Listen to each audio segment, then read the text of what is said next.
today I have the pleasure to host Deepankar. Hi, Deepankar.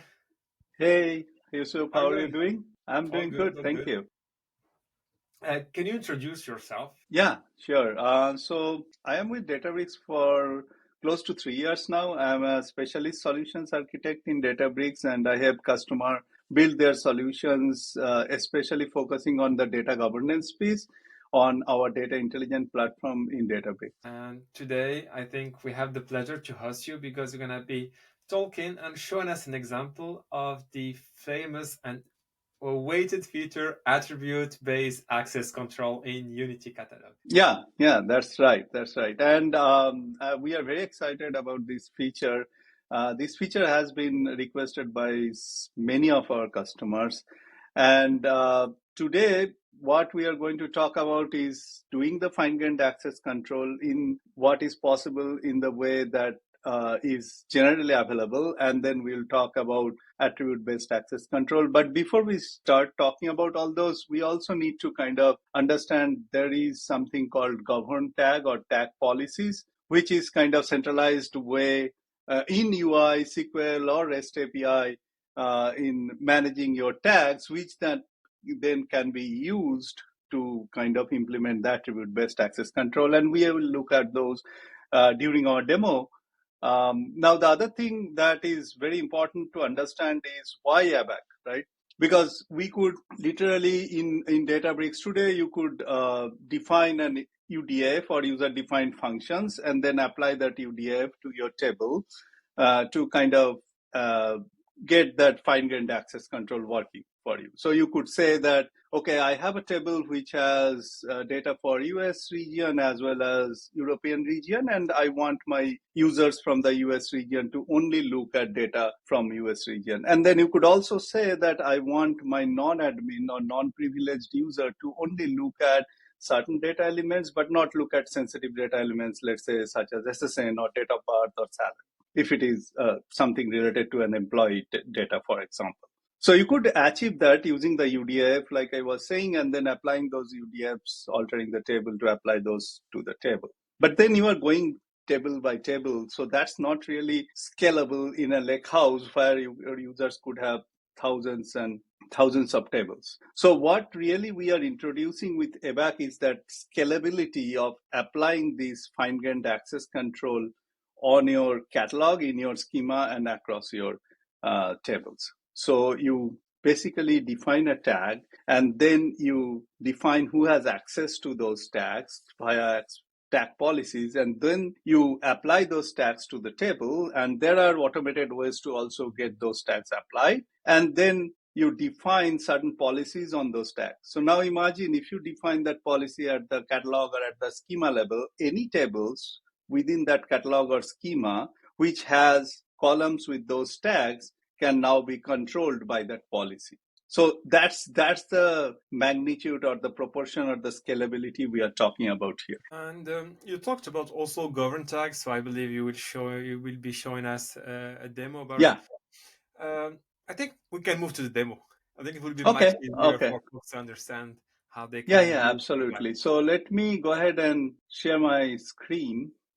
And so this is our topic today. So let me move to our environment where we are going to go to the Catalog Explorer. So this is the Catalog Explorer where you could basically discover your data assets that are governed within your Lakehouse. And then you will see something called tag policies. By the way, I must mention that this is currently, as of the recording today, which is 25th April 2025, this is still in private preview. So you would need contact your Databricks counterpart or your SAs or AEs to get this enabled in your Databricks account. So this is how you access the govern tag or the tag policies. And you can see on the right hand side, you could create your own tag. A tag could have any number of values starting from 0. So you could create a tag just without any value, and we'll see an example of that. And then you could put a description for the tag, and then you could put some allowed values. Now also you see at the tag policy screen, you see account permissions, right? So the account permissions is who has permissions on at the account level to do certain things in the tag, right? So I could select a principal, like I could select you, and then I could say that you have three levels of permission, either create, manage, or assign. So, and it kind of gives you those description, right? So a user or a principal could create a tag, or it could manage a tag which is already created, or it can assign the tag to some of the resources such as tables or columns. So And basically, you can create a policy, call it, for example, PII, then allow the value, for example, exactly. social security number, birth date, I don't know, country, and then you can just give me the permission to add those tags to a specific table. That's exactly right. And then here is an example. So I created a tag called region. I don't have anything here as in terms of value, but I could add a new description here. And then I could give you permission. So I'm the creator here. So I have managed, but I could assign other principals to, and then I can say that that principal has assigned permission. So then in turn, they can actually use this tag to attach to one of the resources. So this is actually at the tag level. The earlier permission we were talking about, that was at the account level. This permission for each tag also you can have granular permission like I showed you.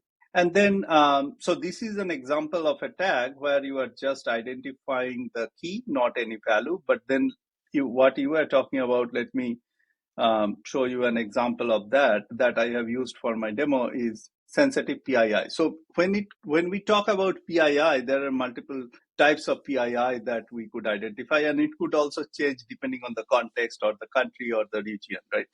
So in this case, for my example, I said that there are two PII that I'm dealing with here. One is SSN and the other one is address. So then we'll see some examples where we apply this PII to the table and then apply the policy on the PII tags, and that in turn masks certain data. Before we move to the demo, do you have any other question, Yusuf? No, I think it's all clear. We can set the, I understand that we can set the permission at the account level, but also at the tag level, That's which right. is cool because you can just give some specific tags that you want to assign to a team so that this team can tag the tables that are relevant. So we know that if they're using this tag, then this function can do hashing or encrypting and whatever you will show us later. Exactly. So now let's actually move to a demo with some data examples. So in this case, I have used this notebook where I have created some synthetic data. So as you can see, I have purposefully created some data elements with first name, last name, date of birth, age, gender, address, SSN, so on and so forth. And this is a sample. I just queried that data. Nothing is implemented yet. So this is a table with the PII data, and it has all these data elements in it. And then I do some more, update and deletes and inserts to create some more records. And then I also create another table. The reason for creating another table by just deep cloning from the other table is I wanted to show the scalability, because the example here I will show that I am applying the policy at the schema level, but then I don't need to do anything for each table individually, which I was talking about earlier, but it will automatically, by the virtue of having that tag associated at the column level, it's automatically doing those activities or applying those policies that it is supposed to do. And then here is some summary information. So I have data for all these different regions. In this example, we will see some data elements specifically focused on the region. So that's why I'm showing there are certain different regions available.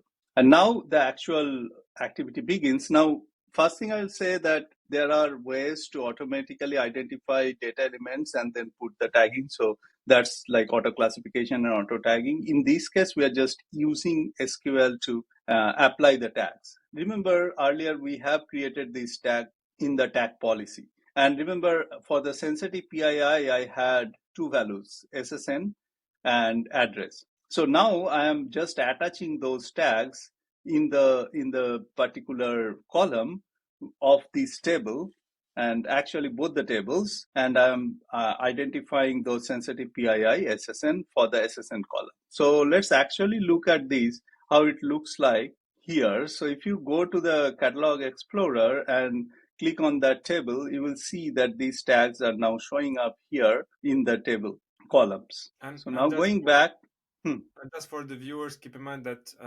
Dipankar is showing you how to do this with the with SQL, but you can also do them through the UI.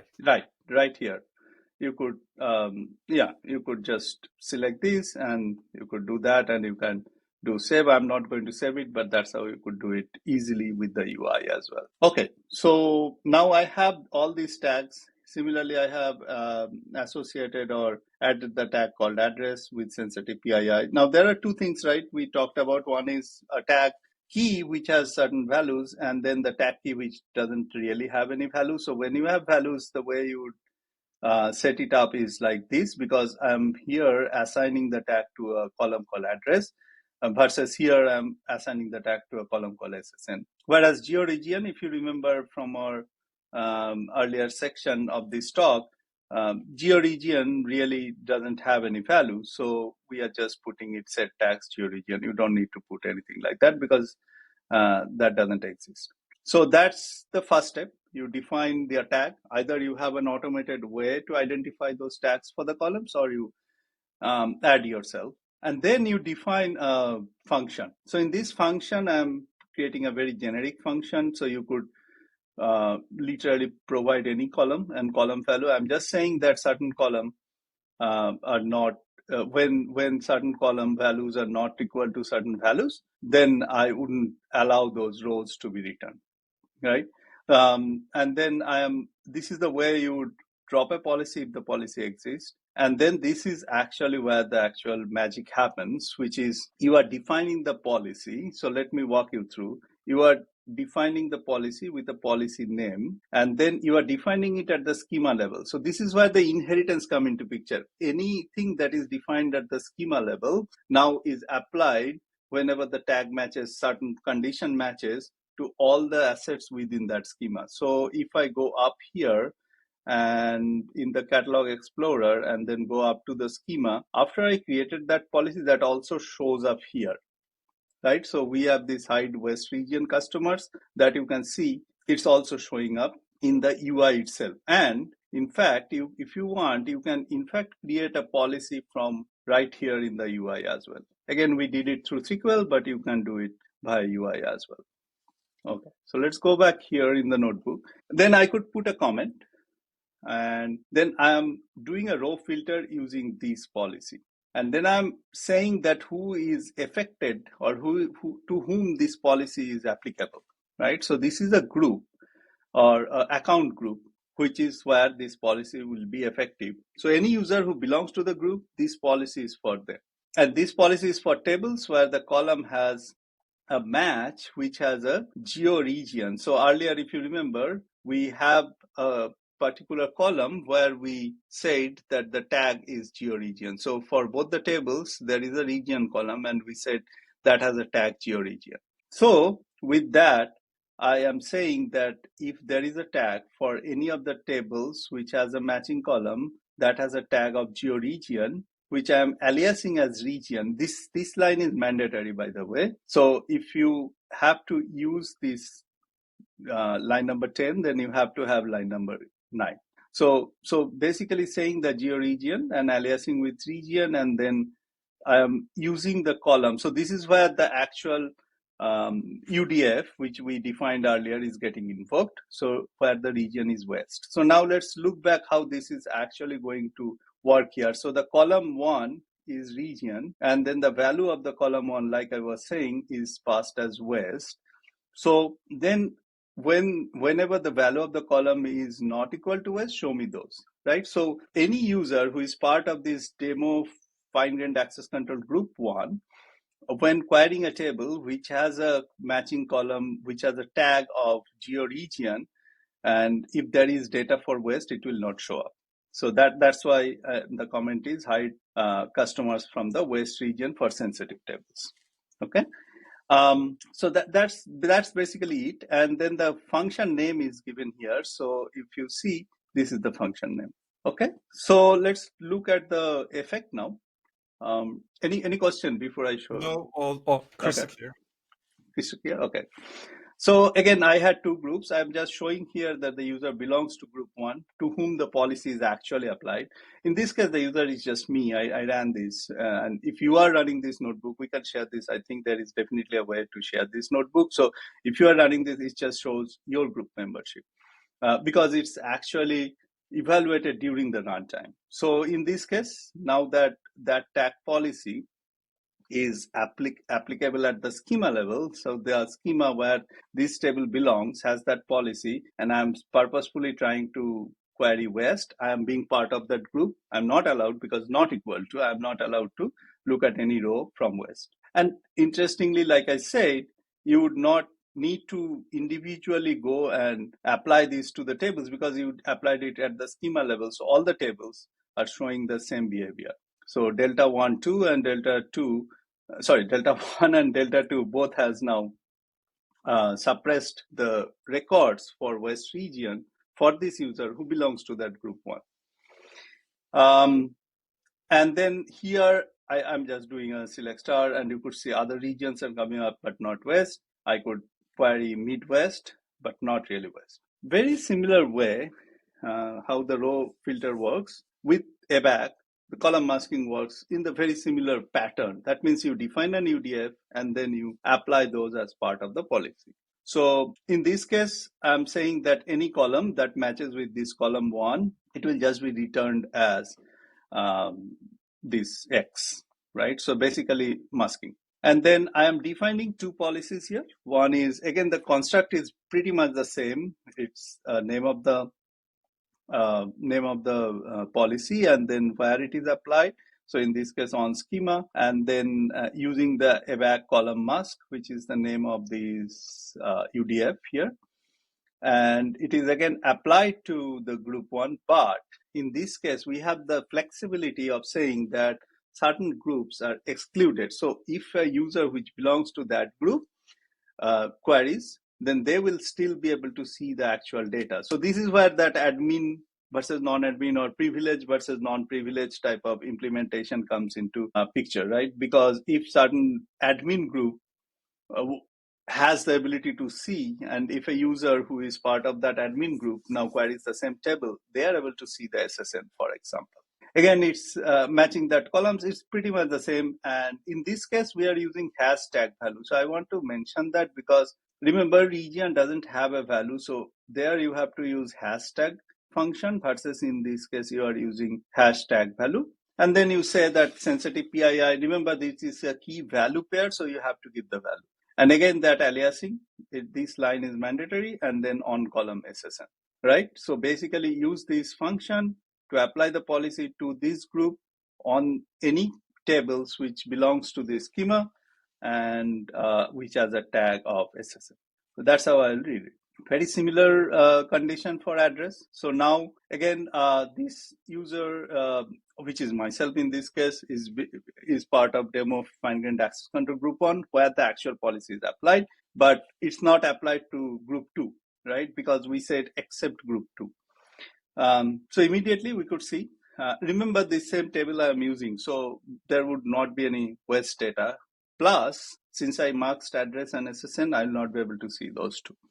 And same with the delta 2, again, the scalability. So the policy is applied to any table within that particular schema where the policy is applied to. So I can quickly go here. So you can see mask address and mask SSN is created. And again, West region is non-accessible for this user being part of group 1. Now I'm just making it a little more complicated, a little more fun. I added the same user to both the groups. Now, when there is a situation where you have certain group and then you say accept certain group, then the precedence is given to the accept part. So the user is now able to see the SSN and address. So let me clarify that, Yusuf. It can be the Remember case this for a part? manager, for example. You can say all the data engineers won't be able to see this except, for example, the manager of this team. Exactly. So in this case, see, the same user belongs to both of these groups, but since I have this except text precedence, so when I when I changed the group membership here, you could see I'm part of both the groups. Immediately, these two are unmasked. Same is true for the other table, delta 2. But of course, West is still blocked because the row filter policy didn't have anything with except. And then when we add the except, I think it's kind of becoming repetitive, but you know what I'm trying to show here, that the West shows up because the user is part of that, both the groups. The other thing I wanted to talk about is versioning. So when you apply the policy on a table, and then if you are not in the exception group, now you understand the concept of exception, then you would not be able to do time travel. The table allows you to do time travel. Example of this is, and remember initially I said that I did some additional work on the table after I created. So I did two more writes and it created three versions, the initial version and then two more. So I could query something like this when I'm trying to access the version 1 in this case. And I'm able to do that because I'm in the accept group. Now, if I remove the accept clause, so you see that I have changed the policy because you could literally do this create or replace. And you see that after these two, I am directly going into the table. I don't have the exception clause. So immediately I get this that I cannot do the time travel. So this is very important to understand. If you want certain group of users to be able to do time travel, then put them in the exception group. And I think that probably it. I just added few more things here, just little more complicated scenario. So you could actually define your UDF or functions with more parameters. So the signature is little different in this case. So like I am saying complex. So in this case, you are saying that, okay, if certain values are matching, then provide those values, otherwise mask it. So I was just trying to do some fun experiments here. So if the gender is in, then show the SSN, otherwise mask it. And then the way to do that is if you want to provide additional parameter values for additional parameter, the way you will do that is using. So that's important because this is an example of that where you could actually keep adding more parameters. Yeah, I think that is it, Yusuf. If you have any questions, we can take that No, now. that was all good. Thank you so much for this getting started video. So for those who are watching, you can see how easily you can define your ABAC using the UI, SQL as well. You can do column masking, row masking, row level masking. Filtering. You can define group exceptions. You can grant permissions over tags at the like account level, at the tag level, and of course you have the inheritance, so you don't need to apply the masking at every table. Whenever you have tags, then this rule will be automatically applied. Thank you so much. Thank you so much, Jipankar, and see you soon. Yeah, see you soon. Thanks for the opportunity. Thanks for having me. For